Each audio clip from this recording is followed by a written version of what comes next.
glad that you all are here, and I encourage you to tell your friends about it.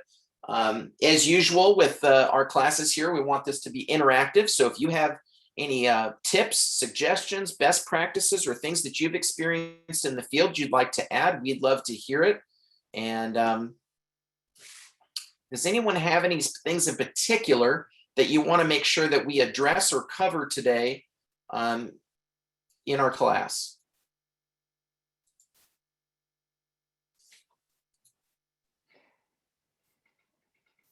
You just and as people think of things, they can also pop them in the chat, and I'll keep an eye on that. Excellent, excellent. I am having a little bit of an issue trying to get a text out from the hub media. So I apologize for the delay. I just need one moment here. Not sure what is the issue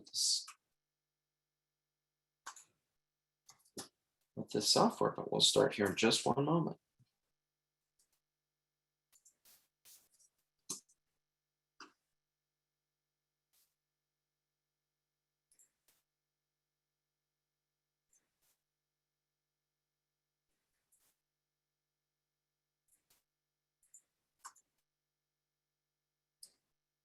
Yes, Kathleen, we will talk about cover letters today.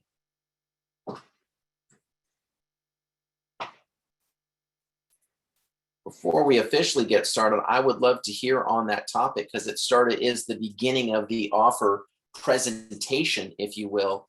What are any suggestions from anyone on here of what you're including in your offers or in your cover letters to make them more personal, but being mindful of fair housing?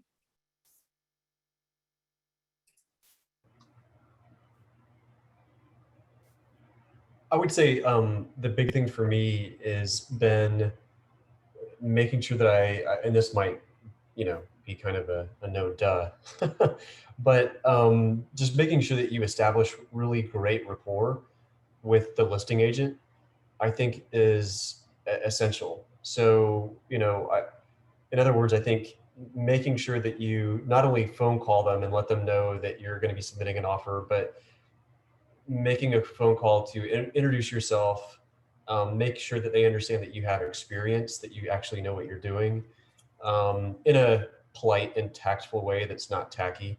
And then also just really asking them, what are the key wins for the seller?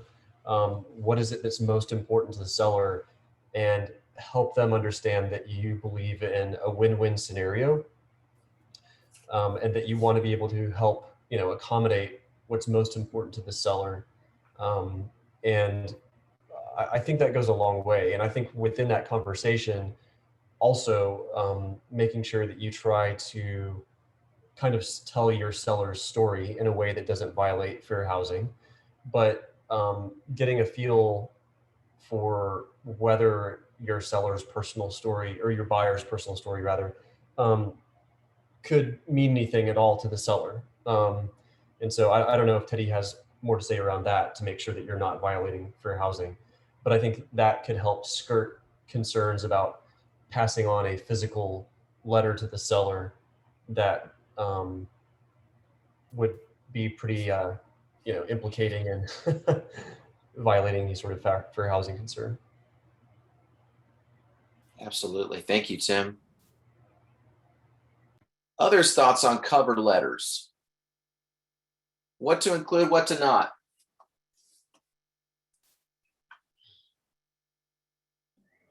Hey, Teddy, it's me. Hey, Emily. I had someone write a letter recently, and some advice someone gave me was focus on the house and not on you.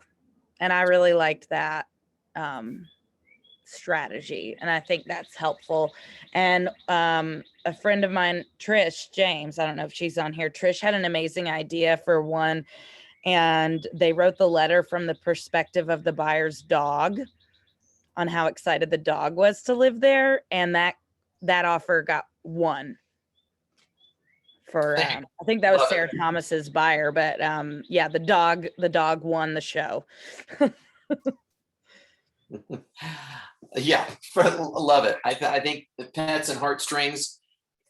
I think that we have a lot to cover today, so we may go over because, of course, we're starting a little bit late here. But I'm going to try to give as much to you as possible, and hang on for that. But like I said, feel free to add questions to the chat. Today is not necessarily about how to win multiple offers, okay? But it can help you win multiple offers, and it will also help you take listings and manage expectations and prepare buyers on how to create an offer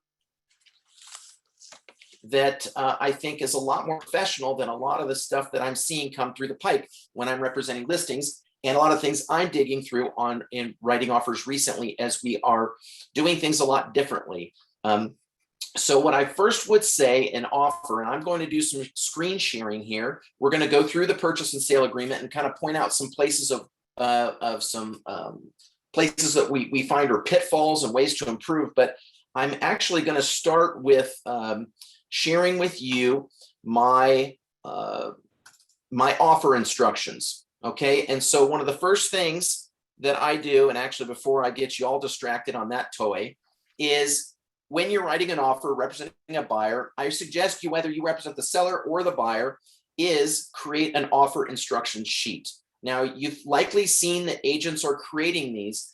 Some are better than others. Most of them just kind of have a lot of the boilerplate stuff, but I think it's imperative that we start getting more descriptive with what it is that your seller wants, or you have discussed with your seller, and they've dictated what they want.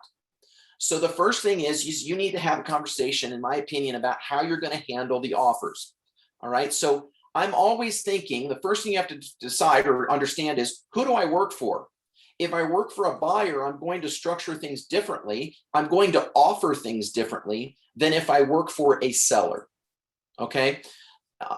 That seems very obvious, but yet often I see that people aren't necessarily doing things a little different. And I'll explain some specifics about what I mean on that.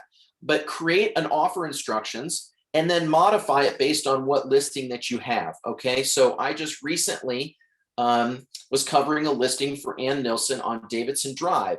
And one of the things I talked to my sellers about was escalation clauses. And do you want them, and why? My job isn't to decide or tell buyers no escalation clauses. It is my duty to help educate a seller about what they will be encountering if they entertain escalation clauses. Make sense? So is it in a seller's best interest to have an escalation clause? Opinions?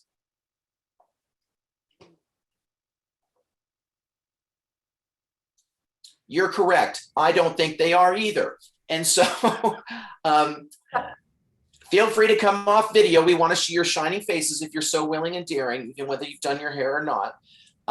It's a lot more fun that way, friends. I don't think that escalation clauses are in a seller's best interest, because I think buyers should just have to bring their highest and best. Do I like it as a buyer? Hell no, right? Because I've got to show my hand.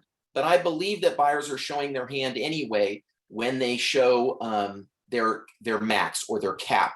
And often when I represent a seller, I will counter that buyer something near their cap rather than institute the escalation and showing you another offer and all of that. They've shown you their hand. They've shown you they're willing to go there. They just don't want to if they don't have to. Right? Yeah, Teddy, it's Kelly, can I ask a question? Only if you agree to post that social media class I'm bugging you about for the last 3 months. I will. Just let me get into the house, bud. I'm kidding you. I'm kidding. So I've got a question. So yeah. What I'm hearing is so many of the escalation clauses are so similar. Like Yep. you're getting the exact same escalation clause. And I've seen an instance where even though there was an escalation clause, then the seller said, hey, we've got too many that are similar, come back with another best and final. That's right. That's right. And I don't like escalation clauses, part for that reason. Okay. And we're going to talk about escalation clauses and strategy with that, because, for those that have been through my Jumpstart class and you know me, I'm pretty picky that I don't like people picking round numbers for escalation clauses or the amount. Like, I am a picky person about it, because it's like, you've got to outthink your neighbor. I'm giving you all the tips and tricks because I know most of you won't even, you may not do them, right? I hope you do, and you beat me in our next competition for offers. I will show you, I'm going to show you too, using this as an example. And I think it's helpful. The reason I'm kind of starting it from a seller side is so you can sort of see what things that I'm incorporating or using to help drive the narrative. So first things first, like, let's look at, here's the listing, right, on Davidson Drive. And what we put in here, of course, home is sold as is, no escalation clauses, sold as is, offers due by this date, seller to respond by noon on 5/10. Now, this created a problem for one person making an offer, that they only read 5/10 on noon, and they thought that that was the deadline. I've put offers due in caps, but yet we have to be good stewards. Slow down a minute and read this stuff. And be a good listing agent. Put this stuff in your listing, be more detailed on the front end, and you're going to save your seller a lot of hassle on the back end. Okay.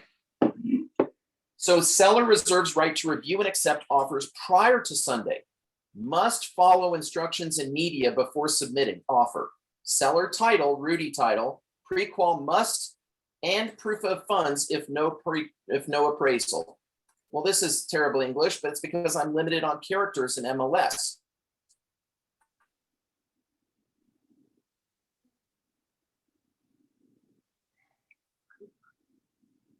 For instructions. So let's look at these real quick, shall we?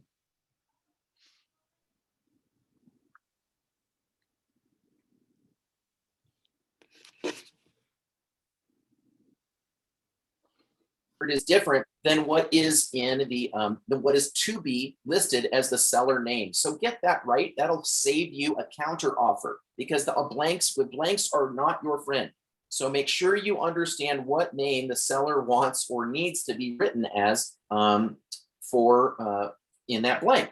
Who's holding trust funds? Okay. And I always write this because I have standard instructions unless otherwise specified in MLS private remarks. Okay, so they can see that there. Forms that I expect to be included, where we want your offers sent.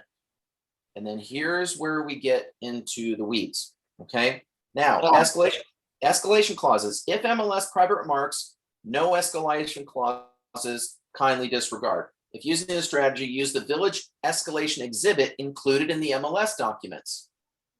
Oh boy, are you kidding me? They're making me use that. Well, I already said no escalation clauses, so I did not include the escalation document that is in our forms. Okay. However, you'll notice what I'm doing. I'm giving them that form. If you want to use an escalation clause on my listing, I want you to use that form. It is a seller's market. It is time to which we need to help coach and guide our buyers and buyer representatives to use documentation and language that's going to be more descriptive and protective of all parties, so that we don't get into future mess. And we're gonna talk about a little bit of those forms. You saw Karen talk about the occupancy, and we're going to address that today. Pass-fail inspections. If you desire to not ask the seller for repairs, use the following language and special steps. Also include 0 days as the resolution period. Now, at this point, you might be saying, wow, what a jerk. This guy is really driving. But, you know, we joke, these agents are like, I'd rather just fill out the purchase and sale, and the first one to sign it wins the bid, because it's more than about the price. And we're making it hell on ourselves and for the seller by not helping coach these buyer's agents, which are desperately wanting to know, what can I do to be to win? The first thing, follow the instructions. Be nice, follow the instructions, reach out to me. I got an offer last week that they never texted or called me to tell me they sent me an offer. And I got the first call I got was from my contract manager saying that they've been called. She doesn't even have it. I listed it at 8 a.m. Someone sent an offer at 11:30 with a 2 p.m. deadline. And the first notice I got of this, because I'm not on my email like constantly. I mean, I am, but like I'm in the field too, is that it was a 2 p.m. deadline and that the buyer's contract manager had reached out to our contract manager because they saw that in the offer instructions that Mackenzie was going to be that person, and they called them and set an inspection for Monday. I don't even know they have an offer yet. The first communication from the agent was at 2:15 that said, hey, bud, we sent you an offer for at the 2 p.m. deadline. Any word on that? I think we all know better than that being like life happens, but give people a heads up. If you're going to put a deadline and you're going to try to force the early decision, I'm not kidding with the hey, bud either. Call the agent and see if the seller's in a position to even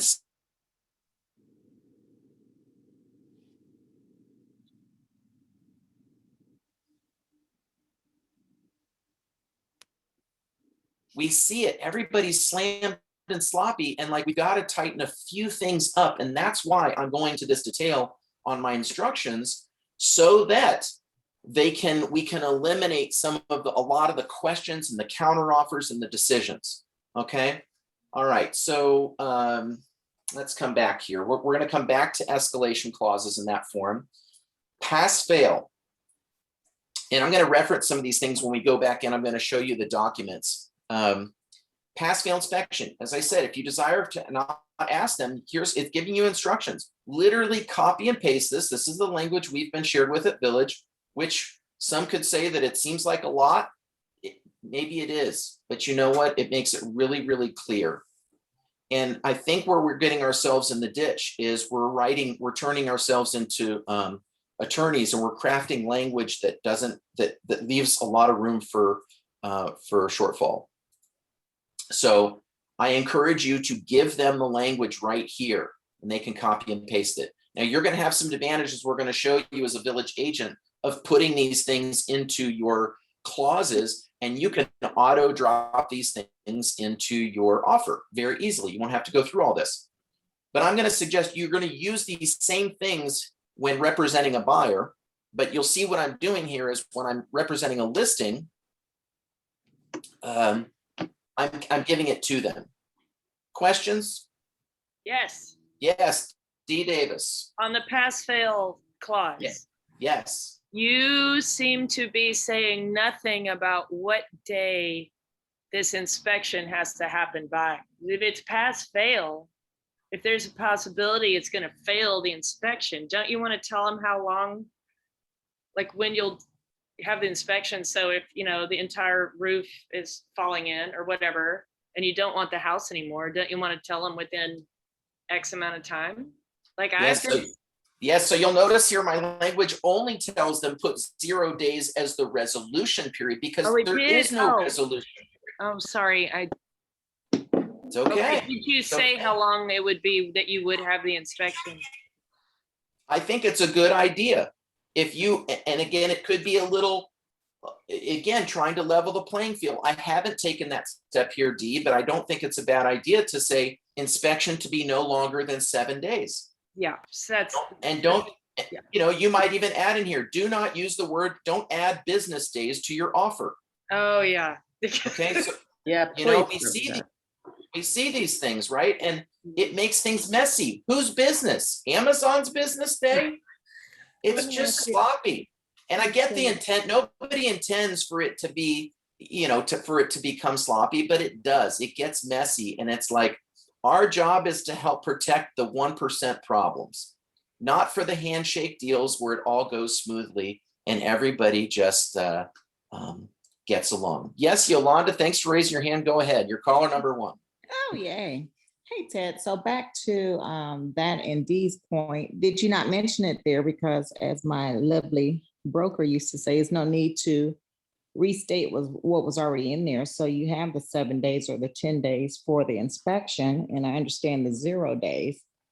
So did you not restate that because it's already in the fine print or it's already pre-printed? Like the number of days she was mentioning. That is correct. Although Lloyd did a beautiful job of preparing me about, that our indemnification clause is sort of like, hey, look over here. This is another repetition for those in the cheap seats that didn't really read it in the contract. So we have a village indemnification waiver. And I highly, you must use this on new construction, because it gets messy when, you know, buyers buy new construction, and even more so now. And we're seeing the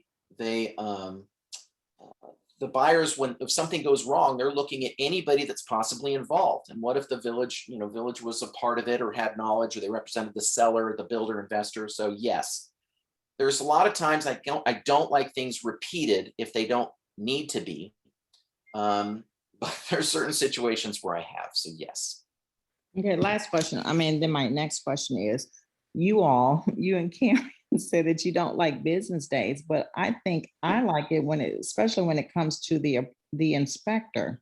I don't want my calendar days to count when it falls over a weekend. So why don't you like the business days? Because the business doesn't mean anything. So when you say business days, I mean, I get that you and I think that means something, but that's like saying, just give me a standard light bulb. Well, what does standard mean? Oh, you know, the one that everybody uses. Well, that's not the case anymore. And so to use that opens yourself for confusion. So I get you're trying to make it not look longer by accounting for the weekend, but then you need to write 10 days. You just need to write 10 in the blank. Yeah, Okay. I Ted- did. Oh, I've scratched the bear here. Here we go. Go ahead, D. Savage Davis. I did business days one time because I had the seller and the buyer asked for like a million things, and we said no to all of them. And then we were like, oh, can we just do business days? We didn't think it would make that big of a difference. Oh my God. We were losing our minds. Everything took so long. I'm never doing it again. I don't know. And you would think it would not be that big of a deal. It was a nightmare. So I don't recommend it. Well, There. here's where I think that buyer had advantage, or was I was pleasantly surprised with their proactivity. They called their inspector at the time they wrote their offer. yeah. And Yeah. they said that inspector was available Monday. That's great. Okay, so there are inspector teams out there. It may not be your inspector, but this is about winning the deal.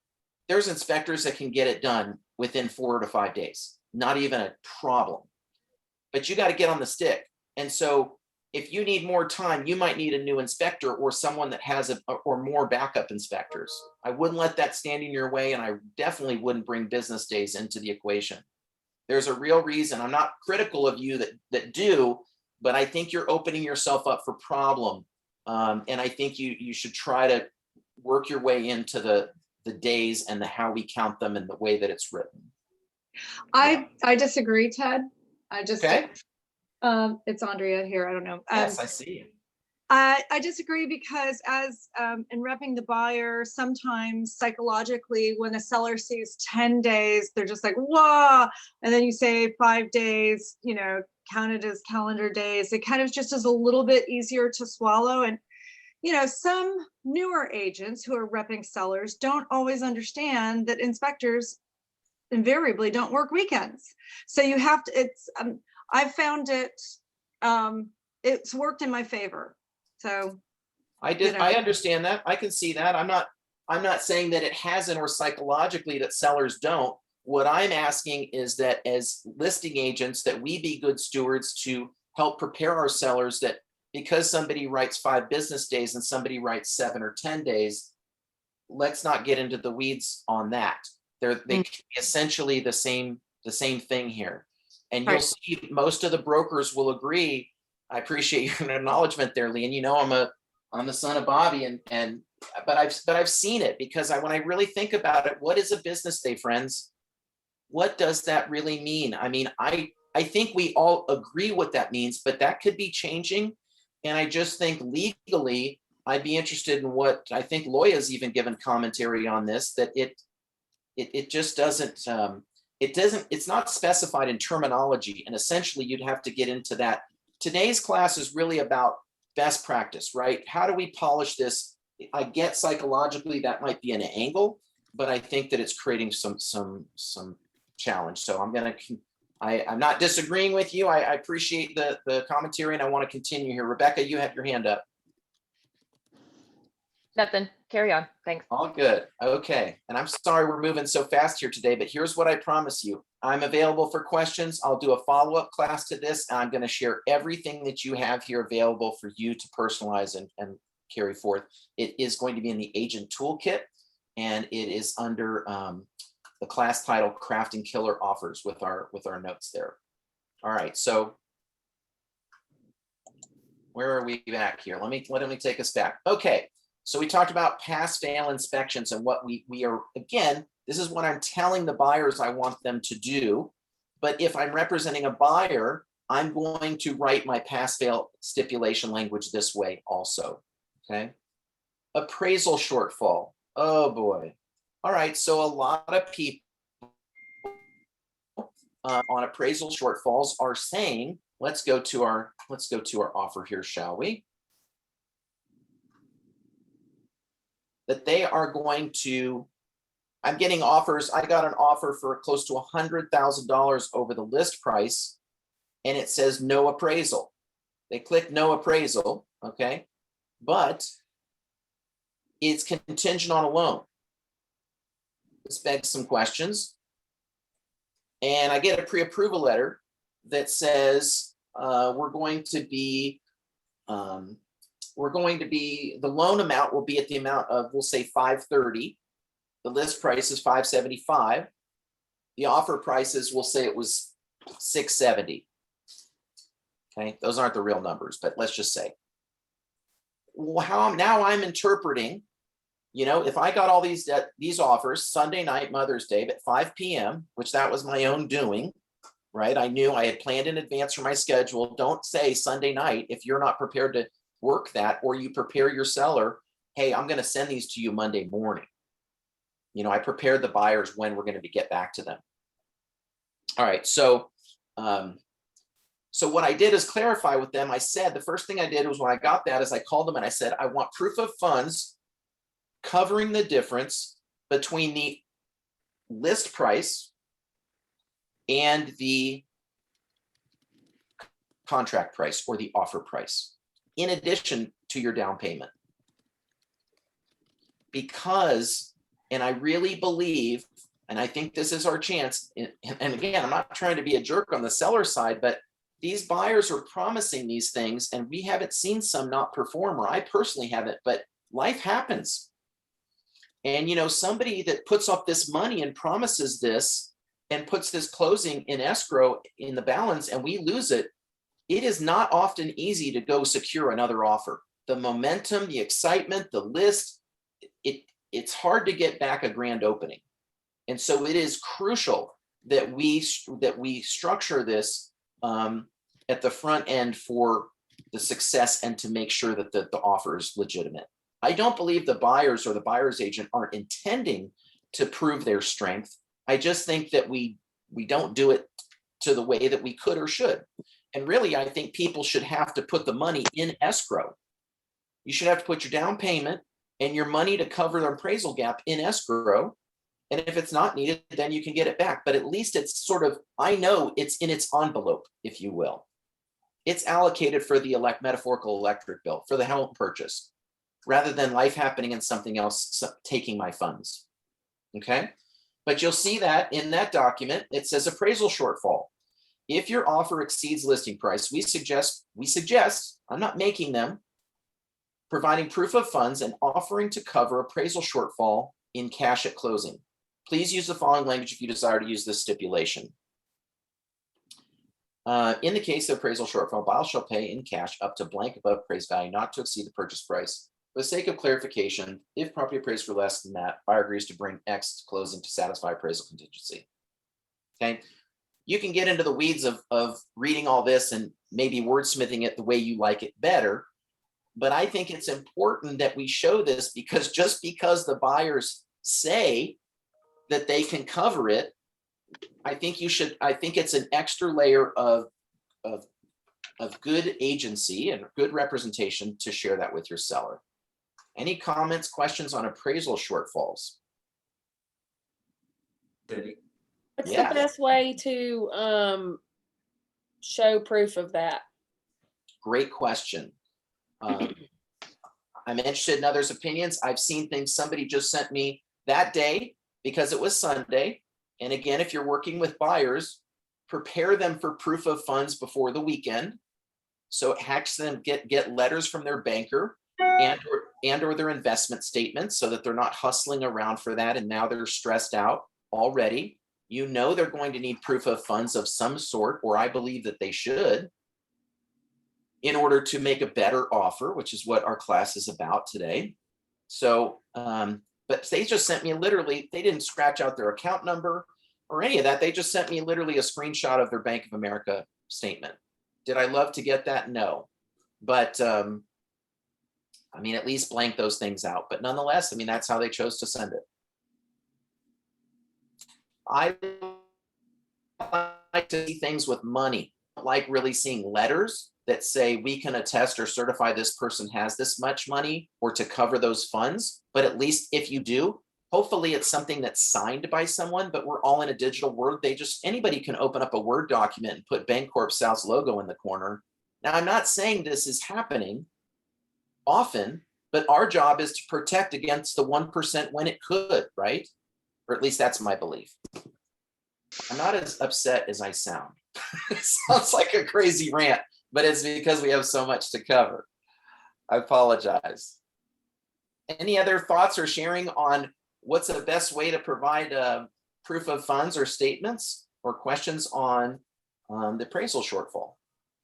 Hey, Teddy, I just wanted to make sure I understood. This goes into special steps, right? Yes. Okay, thank you. Yes, absolutely. Yep, and I could have put that there. I've added here cover letter. Now, again, this is my instructions to the buyer. If you submit a cover letter with your offer, please focus on the financial strength of the offer and the buyers, and be extremely mindful not to violate fair housing laws. It's just a chance for me to spread the good news or the things that I'm learning at Village with other brokerages, right? In that it's all in the interest to help protect our parties. It's really what that's about. And then, of course, I give them a little things about once under contract, right? It's not our job to let the appraisers in or schedule all that. So I remind them of that. And then who's also going to be working in this transaction. And then I give them all that data in case they forgot to auto import it or it didn't import into the listing. All of that is down here as well. You too will have an offer instructions template that you can create and personalize for yours. Now, I hear often, Ted, this just seems ridiculous, right? Like more and more and more, I'm the person that can't stand when we get a new form and I've got required something else to be sold or signed. But I assure you, friends, until you're sitting in one of your broker's offices and you have both parties in a sling and they're upset, you will recognize why these forms are as they are. And there's a reason why they are, and it's because somebody got in trouble or had a problem because of it. And so what I'm always doing when writing these offers is trying to look at where are the hot spots. So I just closed a deal, and I'm going to come back to, I just closed a deal regarding an occupancy agreement. And actually, I'm going to table that for the moment, but don't let me forget to talk about occupancy agreement protection. And I so appreciated Karen's class today, but I had a seller, I was representing a buyer, we gave seller occupancy. And we did an escrow agreement, and I am just going to transition right into that. Why not? We did a post-close occupancy agreement because everybody's doing that right now. And my issue with this is that, I mean, we know they're not great to do, but it's what the sellers want, so we do them. Absolutely, absolutely, absolutely. You must put a number in here that increases to per day. They love the 0 day, but make it sting. So what number do I use? Well, often I will make it something that is at least 2 times of the cost for the new owner to carry the home per day. How do you get that? Well, what would be a mortgage if they mortgaged, 80% plus taxes, insurance? Right? And then add some to it, make it double that, because you don't want them staying. And if they do stay, it needs to be financially equitable or in consideration to that buyer, that somebody's occupying their home when they have their life arranged. To most of these sellers, I'll gladly pay you that. If my life is in hell and my moving truck didn't show up, I'm going to rather squat in my house than pay to go to a temporary housing. But imagine the nightmare that's created for the buyer. So absolutely, as they stated here today, I didn't know Karen was doing that today, so we were going to cover this, but make sure you put something significant in this. All right. The next thing is additional terms. This is where I am going to beg and ask that you put in an occupancy agreement in your occupancy agreement. This document, this here. I found this on the web. Thank you, Apple Watch. Post-close occupancy. So there's three things that are creating problems here: a deposit, an amount, and who holds it. Why should somebody be occupying your home without a security deposit? So what happened is that the seller stayed in the home for 30 days post-closing. We did a walkthrough prior to closing. Just because someone's staying in the home, you need to go do a walkthrough, and it's likely going to look just like it did or close, or maybe a bunch of boxes in there, but you need to walk through your property with your buyers prior to them signing the documents. And I always recommend you do it. And you can do one the day before, but you should definitely be there the morning of. Because why? What happens that night could still create a problem of a reason you may not close. And I've had it happen. The morning of, something flooded and no one went. I represented the seller, thank goodness. This buyer's agent was neurotic throughout the whole transaction. And they didn't do a final walkthrough the morning of. They went and signed. They bought $1.8 million in 2 HPRs in Gulchview. And then they went there, and there was a hole, apparently the size of a refrigerator, in the ceiling from where the third floor had leaked, with repair going to the second floor. Closing's done. There's not a right of rescission in that. So then it was lawsuits and nightmares. So you want to do that walkthrough. You will do another walkthrough, as we did, at the occupancy change.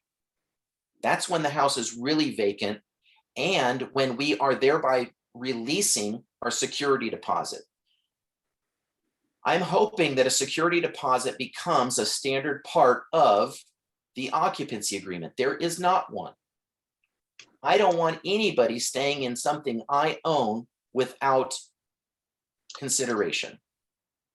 And that is How much do you make that deposit? Yes, a great question. I think I have my notes in here somewhere. If not, I will share.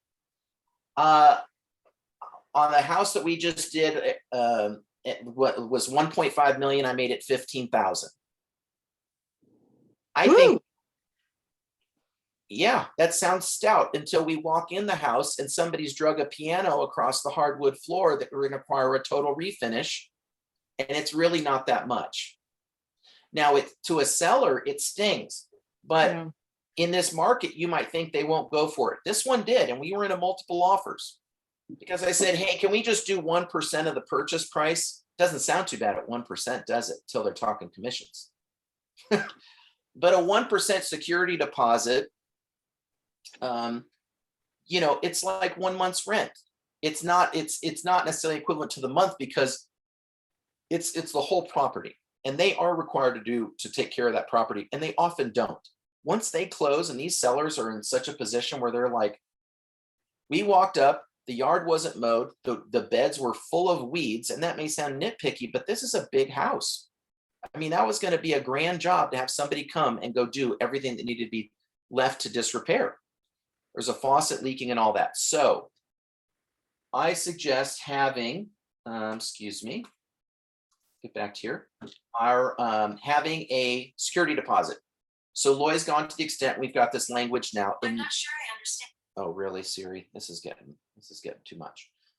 Having a security deposit. So it says, if you're offering allowing / offering for the seller to retain possession post-closing, you must accompany the offer with the blank form. Please do not leave any blanks and add the following special language to special steps. Now, if I represent a seller, am I going to ask them to put this in there? No. It is not in my seller's best interest to give that buyer a security deposit. But prepare your seller that it's just good business, because it'll also help them be accountable to what they should be transitioning to the buyer, right? These buyers are paying a premium for these homes. They deserve a home that they get to that isn't filled with trash at the street and has been just left like they don't care. And this deposit helps create that. And so this is this details that. This is what you would copy and paste and you would put into this section right here. Questions about security deposit with respect to post-close occupancy? What if you've already done one of these and you didn't do that? Can you go back and do it? You can try, but I don't think, who do you represent? The buyer. I would say the seller's probably not going to be too keen on it, but it may be something, again, handshake Tennessee, as people would always say, oh, Ted, it'll be fine.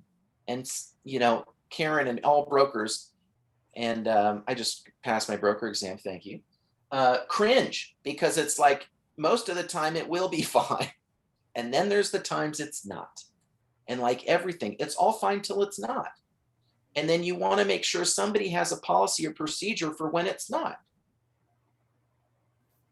So you could ask, I think the best thing to do is communicate with the other party. Hey, I think it might be best if there's a post-close occupancy, especially if it's like more than a week, but even a day, because what happens is the greatest chance for problem is during a major transition, AKA the move out. They're not moving out by the time the buyers own it. And so that's when the shite hits the fans most times. And again, everybody's stressed, everybody's rushed, nobody has time. And so it's amazing that how this helped us. And ironically, don't be pressured to release this if it wasn't wasn't timely to release. So in this instance, come back to seeing faces here for a moment, and we'll go back to our document. But in this instance, when we walked up and we saw the yard wasn't done, and the bathroom faucet was like, at this point was running. When we did our inspection or went to contract and we did inspection, it was just a slow drip. At this point, like, it's running. You cannot turn this bathroom tub off. And I guess they thought we were going to be just cool with that. And then I went to go check the keys to the doors. We didn't have keys to all exterior doors. And these were those nicer Pella doors where you pull up on the handle to lock them. It's like something somebody add that to the list, Rebecca. If you get a fancy door with a funky lock on it, try pulling up on the handle. It actually engages the pins at the top and the bottom. It's a much stronger security door, but if you're trying to lock that thing and fussing with it, pull up on the handle and it will lock it. A lot of commercial doors, Icon is that way. A lot of condos are more storm doors are that, like, higher end doors are that way. But nonetheless, we found several things that weren't right, and we had that escrow deposit.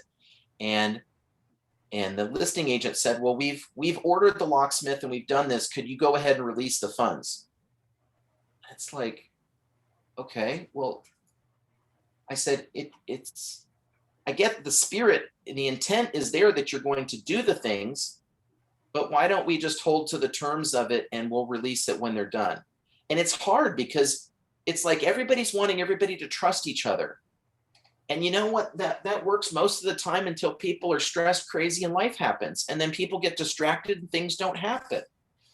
Money or pinch points help people perform, right? Like, people would walk away from contracts if all they knew they could lose their earnest money. And that's really not all that's at risk. So this isn't to be tough on people. It's to help people just do what they say they're going to do and put some language behind it so that in the instance that they don't, nobody's looking at each other and you all are having to make some backdoor deals or pray and hope that somebody does something, right? Or that you're going to have to cover it in case somebody took the refrigerator. Like, we know what's going to happen. There's money there. That's the beauty of that escrow, right? Of that security deposit. The fridge got moved, no problem. We got money already sitting in escrow that's held as part of their proceeds. Make sense? Hey, Teddy, I just wanted to say thank you very much for this piece, because I had done like 40 deals in the state of Indiana and never had to deal with an occupancy agreement. In my very first deal here in Tennessee, where I represent the buyer side, I ran into this occupancy agreement issue, and my buyers were also from out of state, not familiar with it. And like me, they were like, well, what recourse do we have if things aren't right? And I asked around, and it was the answer I got was like, oh, well, you can just kind of still do a walkthrough and work things out. And so I tried to give that reassurance to my buyers. We walked through, everything seemed fine after the occupancy on the very last day. And then that very last day, they get back to the property after I'd left. They found that the seller's dog had eaten a giant portion of the windowsill. Yep. And it wasn't like that for the showing. It wasn't like that in the listing photos. I don't think it was like that during the inspection. And I was so pissed.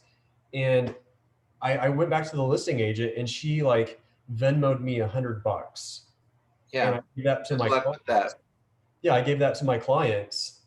And my client, I'm sure my clients are still pissed at me for that. And I got a contractor over there to give them a quote on fixing it. It was going to be $350, but still, like, I'm sure to this day, my clients are still pissed at me for that issue. And I had no idea that we could do something like this. And so I feel like this is a huge piece to the puzzle that It is. I'm so grateful that you share that, Tim, not in your acknowledgement, but you know, we've been using these for this long, and do you believe like we're just addressing this now? Better late than never, but it's like when we moved here from California and the contract was one page and there was no buyer representation. It's like, wow. I mean, this stuff is happening in other markets. So, and the reason many of these things are happening is because I'm picking at it, because I'm going like, when I've had these problems, don't just let it sit with you and let it be good enough that this is just the way it's done. This is not the way it has to be. And we always can use your experiences in the field, bring these to your brokers, bring them to me. I am constantly looking at ways in which and working with Loy on language to improve what we're doing here, just to help the pinch points. So yeah, I agree, Tim. It's everybody sort of looks at each other. It is embarrassing in some ways, because they do look to us, and that is the one thing I think that of service that we can't necessarily potentially be replaced by, is that interpretive element and gut feel of risk, right? But you can bet that these big automated brokerages and this Uberization of real estate, they're going to have these stipulations and terms. It's going to be razor clear of what happens there. So let me go through. I'm going to pull up. I'm going to share my screen again here, and we're going to point out. Rebecca, please help me out here as I may need here. But with respect to, I wanted just to start at the top. I know we're coming close on time here, but I wanted to cover a few other things of where I see often there are some issues in the purchase and sale agreement and putting together killer offers. And so again, we mentioned follow the instructions, really, really important. And even if they don't provide instructions, follow your instructions and ask them the questions, right? Are you accepting escalation clauses? Are you familiar with them? Don't assume these buyer's agents are comfortable with them or that they understand them, okay? It's just, there's plenty of people that don't. They don't have access to the same pursuit of quality language that we are here with Village. Don't leave blanks. I mean, it's just a big pitfall here. Items to remain at the property. Make sure, I don't love repeating things that are mentioned up here, but I find that there are often some misunderstandings regarding window treatments. When you walk through the property, write down fridge, washer, dryer. Do you want them? Do you like them? Do you hate them? Do you want them gone? How about the jungle gym? What about the excess paint? Peek in the crawl space.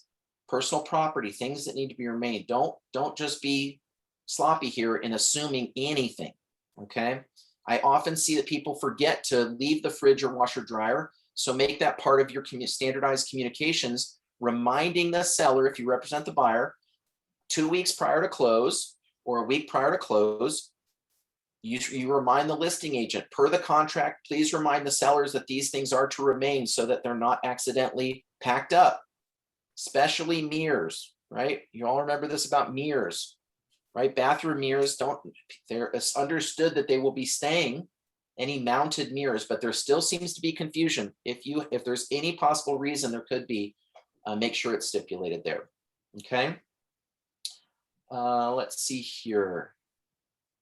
Finance contingencies. You don't have to put in here the amount that they are financing, okay? They can still, you only put in here what you want their contingency to be up to. My buyer could still put 50% down, but they want protection up to 80%.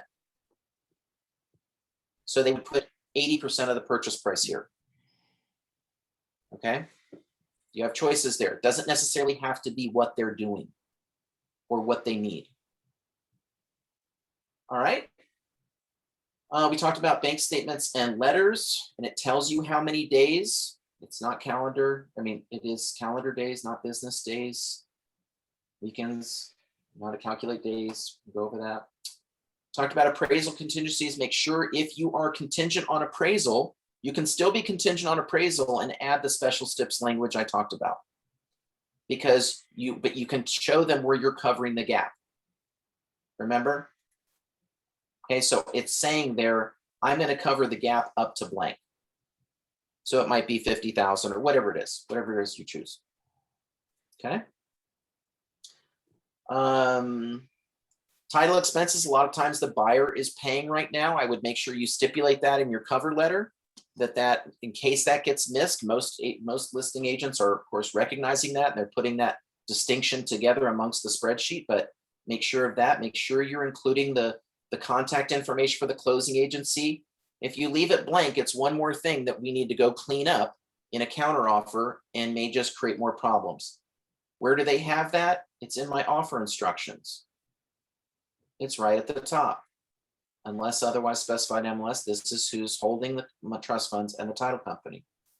It's also in the listing. Seller title, Rudy title. So I do duplicate some things because I have found in the past buyers weren't reading the instructions, and you'll see as soon as it becomes the buyer's market, we'll take anything on a napkin or paper and we can pull together. But this is a chance when it's a seller's market to get a little more professional and meticulous with some of this detail. Earnest money, I've told them where it's going to be held and how. I want that held with the listing brokerage. I would still offer that if I'm representing the buyer, because I think that the sellers prefer it, but ask and look at their instructions. Closing dates, for those that know me, I'm very picky about closing dates. We do not close on the first of the month, the last day of the month, or the second to the last day of the month, the day after a holiday. We don't close on Mondays. What day do I like to close? Friday? No, we never close on Friday. Never, ever, ever. What about Wednesday? Wednesday or Thursday. Thursday is my favorite day to close. Why? People are happy on Thursdays. They give tacos and free drinks and different things. I don't want to lose the weekend. I will never, unless somebody forces me, accept a Friday closing. Because the lender nevertheless gets down to the week and there's a hiccup in something, and now we've lost the weekend. And so we don't accept, and that should be in my offer instructions. Don't put a Friday close. Can't believe it's not in there. Holy smokes. We won't be 5 minutes after this call, it'll be in there. When I write offers, I never put them that way, but it's really to the seller's advantage and the buyer, because the buyer wants to get in the house that weekend, although right now everybody's getting a post-close occupancy. But don't close on a Friday, and don't close on those other days because it's hell on the title companies. You've got to be thinking, what's their worst day? You don't want to be in there on that day. All right. Okay. Deed. Everybody doesn't have to be on the contract. If I have two people that are buying a house If only one of them needs to be on the mortgage, I only put the contract in their name if they're agreeable to it. Why? It's one less person that has to go through the signing process. Okay, they can still be on the deed. They don't have to be on the contract. Save themselves all that signing, but talk to them about that in the consultation. Do you care? For some people, it's emotional and psychological that they are on the contract. What you want to be is on the deed and not on the contract, friends. You have rights of ownership. You have no obligation of mortgage and debt. Make sure you're being mindful of lead-based paint disclosures. I typically put excluding none here regarding wood destroying insects. Buyer's inspection, again, this is where I would put the number 7. 7 is your friend right now, in my opinion. It's a reasonable time in which to do it. 10 is too much. 5's probably not enough. And you know how I feel about business. Resolution period. Most are doing pass fail. It's 0. Please explain to your buyers there is no such.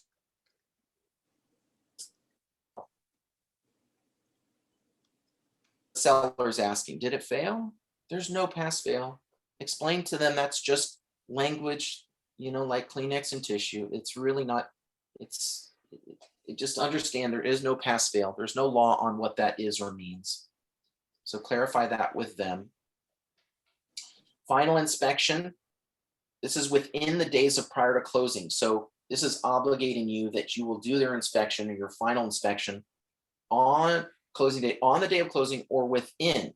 So I'm going to put this as a higher day, because that means I could go do it 3 days before or 4 days before. If you put 0 or 1, you cannot go 2 days before. Make sense?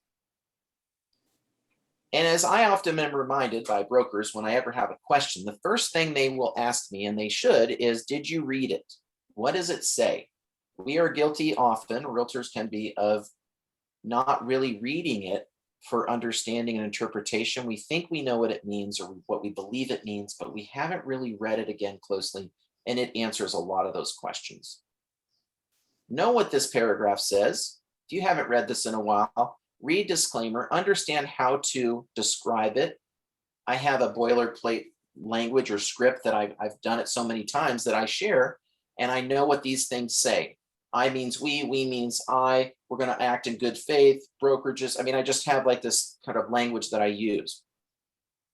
Home warranties, know that I think, especially with people buying these pass fail homes, home warranties, I think are becoming more valuable than they've ever been.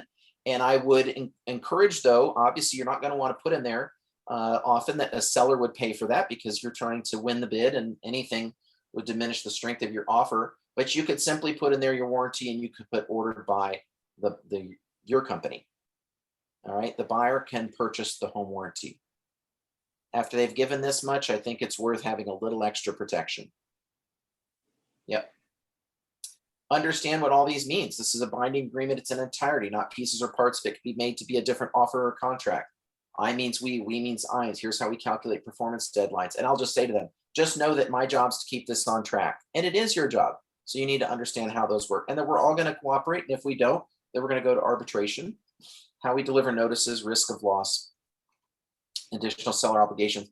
It's just good practice. Give yourself a lunch appointment and reread the contract and highlight things that you want to make sure that maybe do yellow that are for you, and pink that you give to that you want to make sure that you at least explain to the parties. We've gotten way too casual and pedestrian that the sellers and buyers know what they're signing. And with electronic signing, they absolutely are not. Very few of them are reading it, and they definitely don't understand it. They are trusting you that you're keeping them out of trouble. And so that's what many of these things are. Now, I get often, sometimes people say, well, these special steps, this is not enough. You've added all these special steps, Ted. This box isn't big enough. The font gets smaller. And just for those that have missed Rebecca's class, this is the beauty of clauses. This little box right here that says clause, when you're writing an offer, if you click this and you click on office clauses, you will see that there is some that are already in here. And so you could click, you would do this in the occupancy agreement, but let's say that pass fail, you click that and hit OK, right there. You don't have to copy and paste it anymore. You don't have to type it. And then another beauty is you can create your own personal clauses using this little gear tab right here on the left. And Rebecca has a class on that in the toolkit, or a little 2-minute tech RX. But again, you could clause, personal clauses. Oh, wow. Got some other personal clauses in here. And you can see these are ones in here. And, you know, like I have a loyalty discount program. So, I mean, rather than doing a 0.5% off commission, I do a loyalty discount. So I have that in here. Tech occupancy damage deposit, things like that. So you can have your own clauses in here where, again, you can just click on it, hit OK, and boom, it populates it right there for you. You must have a time limit on offer. We've talked about that earlier. Please be mindful of that. Don't give them too much time if they don't necessarily need it. Talk to the listing agent if you can get them on the phone. I hope they can. But a good question is, and the best thing to do is be the listing agent you want to work with. So in your listing, you would tell people when they're due by and when ultimately, like, that's what we want, right? So that's what I'm always thinking about when I'm representing a buyer is, what am I frustrated or challenged by what this listing agent is doing? And vice versa, when I'm representing a listing, what are these buyer's agents doing that's driving me bananas that I don't even think that they understand? And or that I have done in the past, or ways that we could clean it up. So I don't may put a big cog in the wheel. We go through it, and then after this listing, we sweeten up the instructions a little bit more. I've probably forgot more than I've shared. Questions, comments, thoughts, opinions? Can you tell me about those 2 dates again? Can you just hit on that one more time? Final inspection or final visit, whatever. Yeah. At the bottom. And then the other one, there's another date thing you talked about. Can you just? Absolutely.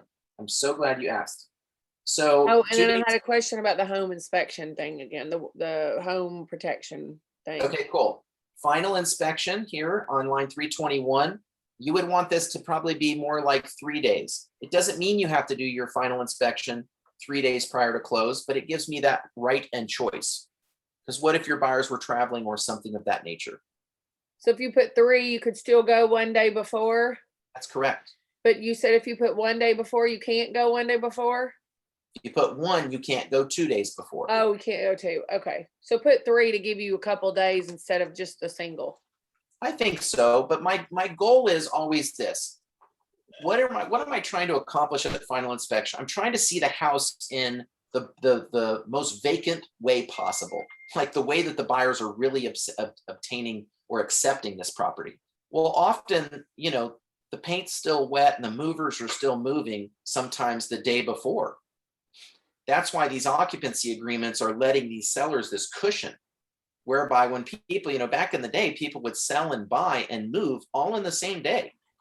How do we do that? The moving truck comes the night before, packs everything up. They get to sleep on their beds that night. They come the next morning, they pick up the beds and they pull out and go to the next house. Why? And then meanwhile, the buyers and sellers, the seller becoming buyer goes to closing, sells their house, buys the next house, truck goes to next house, and you pray it funds.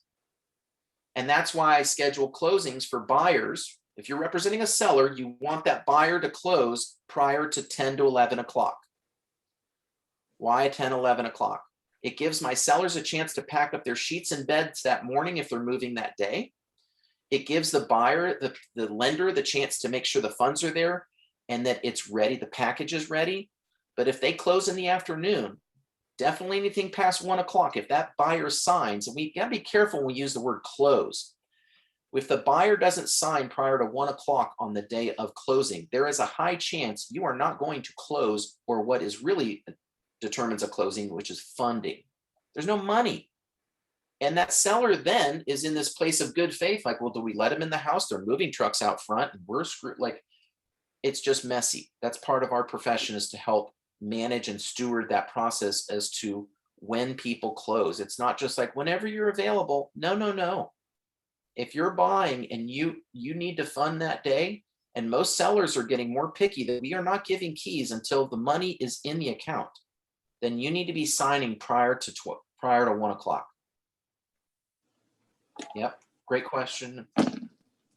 That was on final inspection. So I also like to do 2 inspections. So I would go maybe the day before, because that's when I'm going to be checking the inspection items that the seller was to repair. We don't see that too much right now, but back in the day when sellers would make reasonable repairs, you should go the day before, check all the inspection items. So that way, and then we go the morning of to make sure nothing happened the night before. Now that just seems like a lot of work, Ted. Yeah, well, it's the largest asset in your life. You might want to put your eyes on it twice. I just think that there's things, I've seen it happen to me. I've seen it happen to others. So they need to look at that thing the last time before they sign the check, in my opinion. The problem is if you do your only final walk the morning of, and you see things are wrong, the dog ate the windowsill, now you're literally trying to negotiate and work that out on your way to closing, which I've done. What you do, if that happens, you call the title company and you say, we've got a problem. You call the agent and say, we've got a problem. They say, okay, well, what do you want to do? How do we do it? I'm going to suggest that we have the title company. They're like, we'll get it fixed. No problem. I call the title company, and that's where the title company can serve you. They'll put together an escrow agreement for you, holding some of the seller's proceeds to cover. I typically do 2 to 3 times the cost of the repair. So in that instance, what would it cost to repair trim to a window? I don't know. Guess. Let's say it probably looks like it would be with lumber, $3,000. Okay, so maybe it's like a $300 repair. I would ask to hold probably $600 or $700. I think 2 to 3 times the cost, because again, you've got to make it worthwhile that the seller is going to go ahead and take care of that liability that was discovered that morning. Make sense? The other date that I said was 0 days for resolution if you're doing a pass-fail inspection. And you're going to see that in this offer instructions that is going to be saved to the that's going to be saved to the agent toolkit. And I'll post a link to that in Facebook as well. You had a question about home warranties, Suzanne. Yeah, what did you say about that again? I said, I think it's advisable that you should be buying your buyers home warranties right now as closing gifts, or encourage them to buy one for themselves, because with a pass-fail inspection, it potentially puts them in a greater state of liability or of risk of things failing. So you would check that first box and say purchased by me with Village Real Estate. So right here, I would put buyer, all caps, right? 650. Put your home warranty company. That's what it would say. Okay. Or I would click this, have nothing filled in here, and I would educate the buyer about purchasing it, and you can still do it at the time of closing, and they can put it on the HUD so they can make it a part of their closing costs. If you do it this way, it becomes part of their closing costs and finance. Make sense? Other questions, thoughts?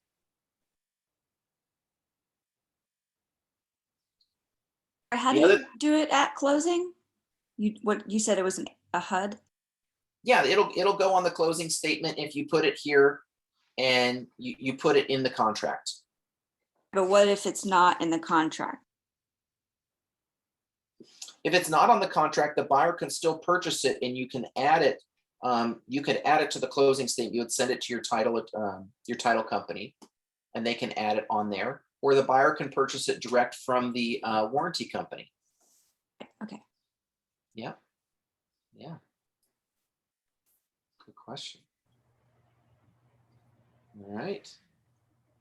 The other thing that I'm seeing, again, just trying to be good stewards to your sellers, and right now we can't ask the sellers of this, but one of the things is encouraging your sellers to start removing the trash, prior to leaving a bunch of trash next to the cans. I don't think people necessarily desire to leave a home the way they do for a buyer. They just weren't coached on how they could possibly do it differently. And I think it's a great chance for us to coach them. Same thing with landscaping. So they're just things that often the sellers forget and aren't thinking about. So if you 2 weeks prior to closing say, send them a let's get ready to close email and it talks about landscaping and trash and utilities, I think those are helpful reminders. Hey, Ted, I have a quick question. Yeah. So I know in your notes you mentioned in the MLS notes that the seller reserves the right to accept an offer prior to the deadline. Yes. Do you ever use like the showing center notification, like if your seller decides to do that, whether it's just an offer was put in early, do you use that notification to let other agents know that you're going to be taking one early, or do you just kind of go with that decision and then notify? Absolutely. And we demonstrated this a few weeks ago, but for those that aren't, if you have a listing, when you're in the listing here, you can click on that. And at that time, when you go into the listing, you can go in here to this thing called send notifications. In the right spot. Yes, notifications. You see here, friends? So you go into the listing and showing time, you go under the section that says, oh, where did I just lose it? Send notification. You can send it to all the agents that have shown it, all agents in your firm. Nobody wants that. Copy all listing agents, co-listing, copy all listing contacts. That would be the sellers. What's cool is here, they've got one here for a price adjustment. You could create some others. Just click other and say offer, review, date, change. And I could update a few. I could say, oh, I don't want to send this to the people that have already sent their highest and best. Let's uncheck a few of those people. And then I could put that in here and hit send. And yes, thank you for bringing that up. That's a fantastic way of delivering, disseminating information quickly to all parties. Yes, for sure I use that. Great point and question. Thank you.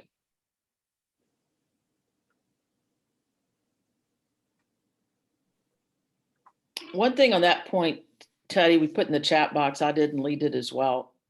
What I'm seeing over and over again, the best offers are coming right before the deadline. Yep. And obviously a seller can take an offer at any time. There's nothing new about that. They've always been able to do that. But if you have a deadline, I'd encourage you to stick to it, because I'm hearing over and over again. I know the last 2 listings that I had, the best ones came in that morning. Lee reiterated the same thing. I asked my folks in my 40X class yesterday, and they all are saying the same things. The best offers are coming. If your deadline's at noon, the best offers are coming between 10 and 12 that morning. And I wouldn't bank on that or hold your offer. I think it's one strategy, but I'm seeing more so get your offer in, make it good and get it in, and ask them if make it compelling enough that they may not wait till their deadline. If But you know do that that they though, might, 'cause, really I mean, make I've it seen good. it. Don't make it. I mean, you really need to blow them out of the water if you're gonna take that track. Here's another one that I saw. I'll put in the chat. You'll see that this condition has come up a few times where I've had some sellers say, well, am I paying commission on this whole sales price, including the closing costs? Well, that is negotiable. So, it's kind of like when a buyer buys new construction, they pay a premium for every upgrade, and they pay often. And so it's like, should they pay a commission because they want a nicer toilet to the builder? It's the same labor to install a $3,000 toilet typically as is a $300. One way that you could strengthen your offers, I've not done this yet or seen it, but you could say buyer commission to be paid on the list price. Now, I don't love it. It just comes to me as potentially another way in which you could give some financial favor to your buyer's offer, right? Not suggesting it, just throwing it out there as people are looking at different ways. I've seen people, change their commission, but that's a way in which it could look like, okay, I'm going to base it on the list price versus the sales price. typically seller paid closing costs, you know, if they're rolling that in, if it's 10,000 or 15,000, that's not a lot of money in commission, but sometimes people are tight on a net sheet. You just have to be mindful that they're paying commission on that. So that may be a way in which to address that. One last thing I want to point out here is, I'm sure most of you are using this, but when you're toggling between forms and working an offer, you can click this form here and it'll take you to your other forms. You do not have to click here and go to save every time. Okay, when you want to change from this to something else, aka, and what I'm going to go over here is the backup offer. No, it's not a backup offer. I'll put it in here.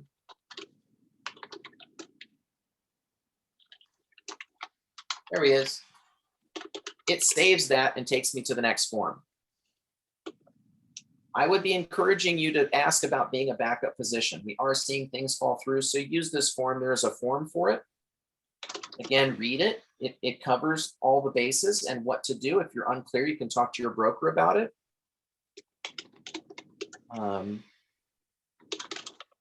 So I would encourage better than nothing. You know, a lot of people take for granted, just move on. You can withdraw your offer anytime you are still shopping and find something else, but at least you have your hat in the ring of something. Ted, do you submit that with your offer originally, or once the other offer, you know, once they have taken a first, then you go back with your offer and include this? Exactly. Yes, Corey. Okay. Yep. Yep. I've actually found too, I just had a listing that we were accepting a backup agreement, and the way that the second offer originally had been written was so like, we'll do an escalation clause and we'll do, you know, if there's a lease back, we'll do this and we'll match that, whatever. I was just like, you know what? Why don't you rewrite it with real terms rather than all this sort of like, you know, these hoops that my seller's having to jump through to parse through it. So sometimes the backup, and I've had to do this as the buyer's rep, I've had to rewrite the offer a little bit cleaner. To once we've verbal, like, yes, we'll take your offer as a backup. Also know that there is, thank you, Andrea. Yes, I absolutely agree. Clean it up. Like, don't try to change these offers up. That's why I don't like escalation clauses. I will counter someone and or ask them just to resubmit it. There's also this this form, the RF 707. If you're not using it, this language here, this can be dropped into the contracts as well. So this is very, very helpful for additional language here. So familiarize yourself with that. Yolanda had asked about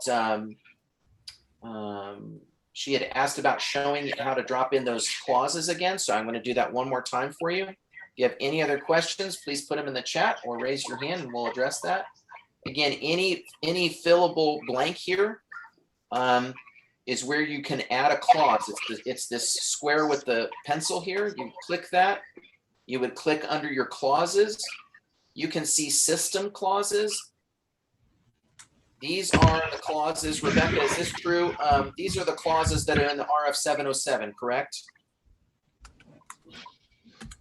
So all those things that you saw on that form of, quote, additional language, it's here. So you could go to the system clause and boom, this talks about in the event a buyer wishes to waive repairs after he submitted a list, blah, blah, blah. So again, check the box, choose which clause, just play around in here and you go to your personal clauses. These are ones that we've added. And you'll see that I put SS if it's a seller versus a buyer. No, excuse me. Rebecca, what is it? It means it goes in special steps. Thank you. So you click, takes a village. So you click on the field, then go up to the clauses box. That's correct. All right, thank you for that. Yep. And you'll see that they're in here. So you'll see like the loyalty discount in here. I have loyalty discount language based on if somebody has bought or sold a home with me, I have certain terms by which I would honor that, but it's based on price. It's not based on a 0.5% commission or anything like that. I find that most people like to see firm numbers for discounts versus percentages, and a 0.5% is 16% of your fee. That's a pretty big reduction. It's a pretty big cut to take versus a flat fee. So that's the bonus for attending today. Let's see here, Andrea, which form is the disclaimer waiver for new construction for your buyers to protect? Great question. Let's go add that. It's right here, authorization waivers and indemnification. It's this paragraph right here under construction.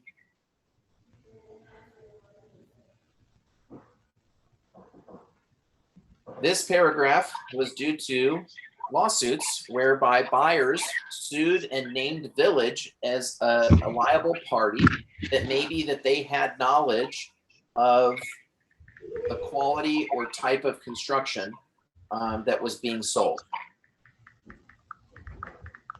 And especially it gets messy if you have developments where it's like Mark Deutschman is a partner in core development representing the seller, and we've got a Village agent representing the buyer, and people are going to name whoever they feel they can help. So I just had this come up yesterday with an investor who is a developer. He's a banker full time, and he hires a builder to build a house, and that builder did something poorly, and the buyer's coming back at them 2 years later for a problem. Who's responsible? And Lloyd did a beautiful job clarifying. It would be like you going to Ford Motor Company when your engine blew up, and they said, well, we buy our engines from ABC Motor, they're liable. No, it doesn't kind of go that way. Ford, all the parts that they contract are still liable under the Ford brand. Well, it kind of works the same way for the developer, AKA seller, even though he might be a painter, but a dentist, but he has an LLC and he is the investor or the money of the build. Just because the builder has a warranty doesn't mean that that person's not still liable. And that's where those builder contracts help protect those entities that aren't necessarily tradespeople. And so what Loy had shared, and I'll share with all of you, is that for $1,000, they will draft and create a customized builder contract that we would use. And that, of course, in the listing is where we would put must use builder contract. Which form number, what number is that form? The form that you're talking about here, the indemnification, it is not a form number because it is a Village form. Oh, I couldn't find it in the Village. All right, I'll look for it again. If you just if you put in the word, when you go to search, you can type in the word authorizations waiver or any of those when you're going to add a form. And when you go to transaction, if you go under Village forms, as you see on my screen here. I found it. I always use the search box, when you're looking for a form, and then you can search through them that way. Otherwise, an easy way is to go to Village there. Okay, thank you. You're so welcome. Well, this has been the rapid fire creating killer offers, and I hope this was helpful. Are there any questions or comments, takeaways before we go?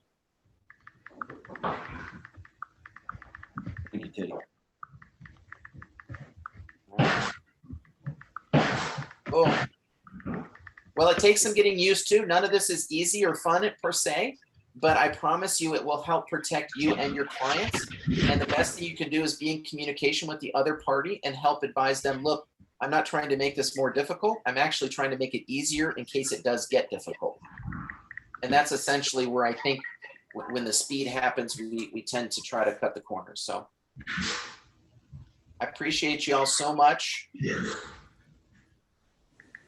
You'll have all this in the agent toolkit, and I will include a copy of an editable offer instructions. So I'm giving you all my goodies.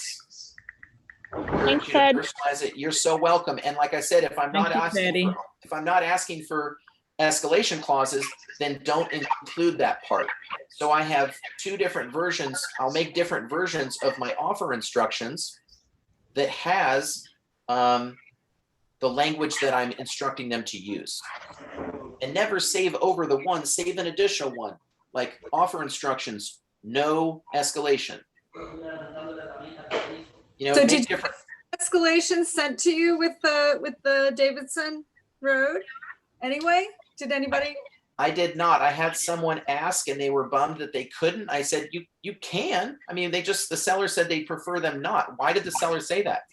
Seller doesn't know about escalation clauses because I brought it up on the front end, because I represent the seller. So in that instance, I'm going to educate my seller why I don't think this is a good idea. And yeah, but I had an agent with Village that asked, and I was like, you can bring one. I don't encourage it, but you can bring one. And if you do, please use the form. Right. And then of course they're like, well, I don't know the form. I don't like the form, or I haven't seen the form.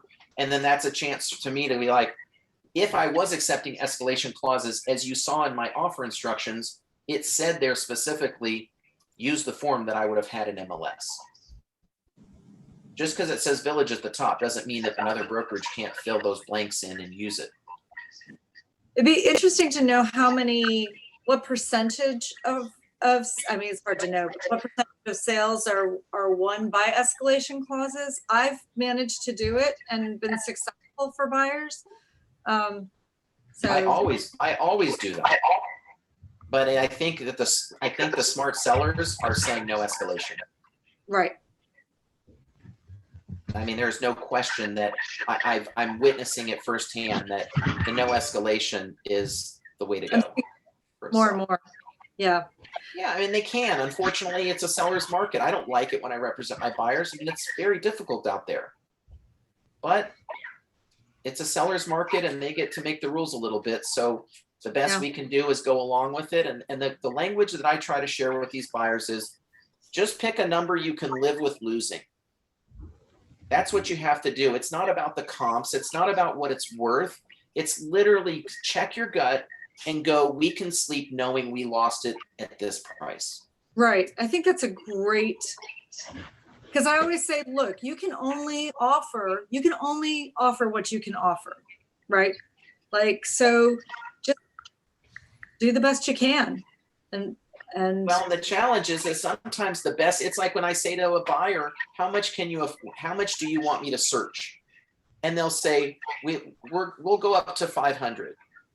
And then I'll say, what if it's the perfect house? Well, we go to 550. Well, then we should be searching 550, but you'll see this constantly. And if you don't have this conversation, I love this part of our jobs is our jobs are to help people do what they want to do, but they don't necessarily intuitively know how to do it. Yeah. Sometimes we need to be reminded, like, our limit, is it really the limit? You need to help them to determine what's the limit, because no house is going to be perfect. But if you tell me 500 and you're at home searching Zillow at 550 and my MLS search is at 500, well, what do you think the things that they find that they like? The stuff that they stretched it a little bit? Right. So I often have to have that same conversation with them and say, what is the number that you tell me? Don't send me anything over this number, Ted. Don't even tempt us. And then that seems to translate a little bit better for them that, okay, I get what we're doing. Because I'm like, I'm not saying we're going to spend that. I just need to know what you're going to tell me. Don't send me anything over this number, Ted. And the same thing goes with the sellers as with those buyers on putting an offer is pick a number that obviously you financially can do. Because yeah, you say you can only do what you can do, but there's always somehow there's extra gas in the tank somewhere. Well, if we got money from our parents, it's like, well, you might want to start talking to the parents because you might need it, because the one you're going to find is going to need the parent money probably. Mm-hmm. So I think it's so important that we help them unearth all the possibilities and start to get comfortable with them and establish those boundaries. And I think that's a great point, Corey. You're right. You're having to set those price limits knowing they have to go over, maybe putting their budgets at lower. That's a very smart consideration, because it's just tempting them with a potential unrealistic expectation. So I think it's a great point, Corey. Thank you. I love this stuff. I think it's part of the beauty and the art of what we get to do, right? Is helping educate these buyers from things that like they don't really want to talk about, but they will in their own house, like the searching and the boundaries and the limits and what makes them comfortable, because ultimately, like, they're scared, frustrated, and anxious in different ways than we are. But I think the better that we can prepare them, and I explain to them, don't be discouraged. If it's not this one, it will come. And at this point, it's like speed dating. You don't get too attached. We're going to throw it in. If it works, great. If it doesn't, next. It really is. It's speed dating. There's some long-lasting marriages that come from speed dating, and there's some great short-lived how high are yous because of it too, right? So, all right. Any other words of wisdoms or thoughts or pro tips anybody would love to share? I had to this weekend I had a listing where everybody was cash. It was like crazy. Everybody was cash, a lot of parents buying for their kids kind of stuff. And one of the agents sent me this personal letter. And I'm like, I cannot show this to my clients. This violates RESPA all over the joint. I said, you need to have your person go back, take out the fact that I'm a so person who works and, like it was total kind of the old school personal thing, which frankly, last year I was able to use and got a property from somebody. Of course. But yeah, I was just like, buddy, like, haven't you heard? Haven't you gotten the memo? Like you all they can do is talk about the house and that's it. So, I mean, try to be again, it's a good chance for us to remind each other, because the truth is there's some agents, super agents, top producers. A lot of times the biggest violators are the highest producers because they're just in the weeds. They're not attending sales meetings or trainings. I mean, they don't got time for any of that. They're out like selling 300 homes a year. They don't. And so it's hard not to be frustrated with them, but that's where I'm really trying to leverage our opportunity in these offer instructions and in the MLS of saying like, hey, this is what we want in cover letters, or the sellers requested no cover letters. Yeah, it was a real surprise. I just said, I tried to be really nice because ultimately they've turned out to be our backup offer. But I was like trying to be like, buddy, you're doing your person a disservice doing this, and we could get in trouble. So you need to revise this. That's right. So it's because I know we're going to be across the table at some point again in the future, similar to another agent who somehow did not believe that our deadline was our deadline to have the offer in. Yeah. And because she does do very high volume with very high, she has a lot of great big listings and with a certain clientele. And I was like, she's like, well, certainly the other buyers will push back their deadline. I'm like, my sellers don't want to take that chance.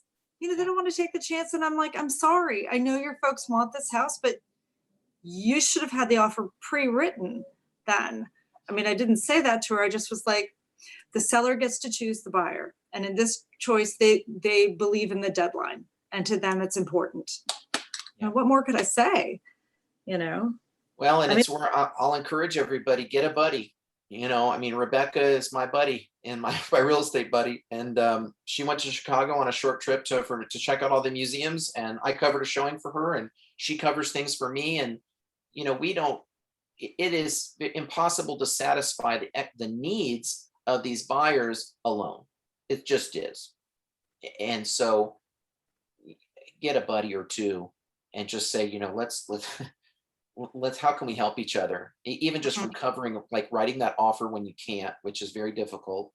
And because really it's almost inhumane of what the buyers and the agents are having to go through when the listing agents aren't giving reasonable timelines. So, go coming soon on your listing, give them a couple days to digest it. And then I don't like going live sooner than Wednesday or Thursday because I find the buyers don't want to have offers sit out that long. So to me, Wednesday's always been my magic list date. That's way I can take my photos by Sunday. I have them back on Tuesday. I go coming soon Monday. We go live Wednesday or Thursday. it gives me a chance to not have to like stress over the weekend about getting my listing live on Monday. I don't go live on Thursdays or Fridays. I never have in 20 years, but even so, I think the market deserves a little time to digest it for their showings for the weekend. And I think the principle still proves true. So like it's printed on my game plan, you know, that I have for my listings of like, hey, this is my go live date. It's in the top right corner of my game plan sheet. It's like, what's my Wednesday go live date? And that's the date when I sit down with my sellers, we're working backwards from so that they can get their house ready for the weekend. And then we take the photos on Sunday and I get them back by Tuesday for the 48-hour turn time. Can we get a copy of your go plan? my game plan? Your game plan? Really? We all just want to be Ted. Well, listen, you don't. I mean, I'm in the weeds over here just trying to improve it and stay ahead of my systems. Teddy Hooker, I think, would work. That's hilarious. That's hilarious. Yeah, I'll be happy to share that. It's kind of my 1-page internal document that I fill out. That's everything I need to know basically to put it in MLS and what marketing we're going to launch with. And so it tells me what photographer I'm hiring, what's the lockbox code, where do you park, did I request the HOA fees or the CCNRs? I mean, it's got a little bit of, there's a tenant, what are their pets, everything I need for showing instructions, marketing, what did I request and do or don'ts? I mean, I've just put together that because I get tired of hunting and pecking for it all the time. And having to double think everything. It's a nice assistant. Yeah, it helps. And so, you know, if and I always believe, you know, it's not my client's fault if I get hit by the bus. Like I should have my files in order and I should have that information accessible so that their goals aren't inhibited by my my personal problems. If that were to happen, you know, I just think it shows good stewardship. And so it's not, again, like agents don't want to do it. It's just, do we have those tools or been shown the way? So I will share all of this in the toolkit. I will point you to where the toolkit is. It's in my email signatures, but I will also put a link to it right here. I'll put a link to the toolkit in the chat, so you can. And I will show you, for those that aren't familiar with how to save the chat, it's the 3 dots in the chat. Beth, if you go to the chat there, you'll see those 3 dots. That's called the hamburger in internet speak. And in the hamburger, you can click on that and hit save chat. And it will do all that for you. It's pretty awesome. Wait, save chat. Oh, save chat. See that? Look at that. See what we learn here. That's right. What you got going here? There's your agent toolkit. So I've tried to make it easy. It's tinyurl.com/village toolkit. And again, you can just click on that right now, Beth. It'll take you right to the toolkit. And once you're in the toolkit, everyone, you can see there where I put the documents is under class documents. I'll share this real quick for those that are still on here. Share screen. All right, here's the agent toolkit. And this is everything in the toolkit. And so under class documents and handouts, and y'all should be going through here because there's a lot of good stuff in here. I mean, I've shared a lot of things in here. Rebecca's videos are right here, the 2-minute Tech RX. If you want to know how to use clauses and other ones that are coming, she's got amazing stuff in here. Crafting killer offers. And there's my notes from today, and there's where you're going to see the rest of the tools. Oh my God, that's awesome. You are but so also in here is like, where's the roster? Here's the current roster for Village. There's the W-9. I mean, there's all sorts of things in here. There's the staff directory, the Village fund change, policy and procedures. Lots of things are in here. Okay. New construction marketing toolkits for developments. Stuff on Parks Village, the logos, if you ever need logos. Make sense? Thank you. Cool. Hey, don't be overwhelmed. It's just one, if you learn one thing and take it with you, I would go to this toolkits. I would start incorporating these things into your listings and with your buyers. And if they don't understand it or explain to them, it's really actually a protection of both parties. But especially if you're giving occupancy agreement, get a security deposit. Maybe it's not 1%.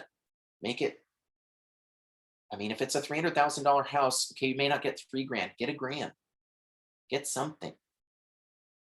And yes, the game plan, I will also put in the toolkit. That has been a lot of blood, sweat, and tears to get that thing over the years. I'll happily share it. All right, y'all. I greatly appreciate you all. Feel free to join us tomorrow on Thrive. We go through some of this stuff on our weekly Thrive call. So if you ever want to dish about stuff, we do talk about this on our Wednesday Thrive call as well, a little bit. And would love to see your faces. That's at 9 a.m. tomorrow. And if you have any other suggestions for classes or things, by all means, feel free to email me or send those to me. I would love to be offering additional classes and tools. And so we have a master calendar and that I add to all the time, but I can tell you some class ideas that we have. I know that we have upcoming. People want an auction class. I've got some scripts. There's a social media class that I've got upcoming that we want to have share role playing. We're going to do a field trip series on know what you're selling, going actually out to new construction. And so you can see, like, understanding the difference between, you know, headers and footers and sill plates and all the things that you might see come up on inspections, knowing what those really are. So we'll be doing some field trip series.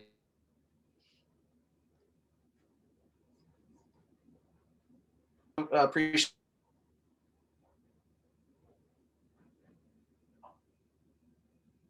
I'm grateful to do this all with you.